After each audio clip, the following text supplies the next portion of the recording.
Meditations.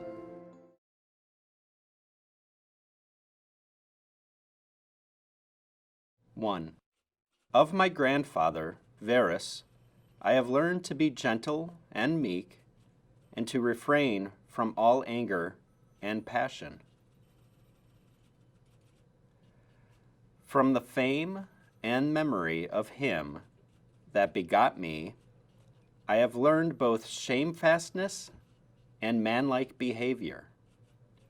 Of my mother, I have learned to be religious and bountiful, and to be forbear, not only to do, but to intend any evil, to content myself with a spare diet, and to fly all such excess as is incidental to great wealth.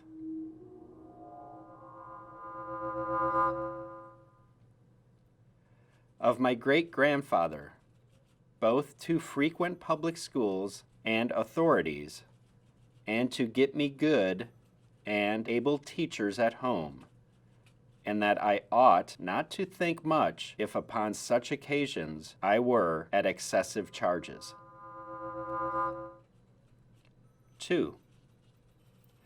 Of him that brought me up, not to be fondly addicted to either of the two great factions of the courses in the circus, called prosceni, nor in the amphitheater partially to favor any of the gladiators or fencers as either the Parmillarity or the Secufots. Moreover, to endure labor, nor to need many things when I have anything to do it myself rather than by others, not to meddle with many businesses, and not easily to admit of any slander. 3. Of Diognetus, not to busy myself about vain things, and not easily to believe those things which are commonly spoken, by such as take upon them to work wonders, and by sorcerers, or prestigitators, and impostors, concerning the power of charms, and their driving out of demons or evil spirits, and the like. Not to keep quails for the game, nor to be mad after such things.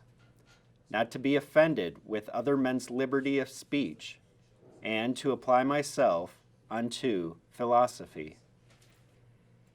Him also I must thank that ever I heard first Bacchius, then Tendensis, and Marcianus, and that I did write dialogue in my youth, and that I took liking to the philosophers' little couch and skins, and such other things, which, by the Grecian discipline, are proper to those who profess philosophy.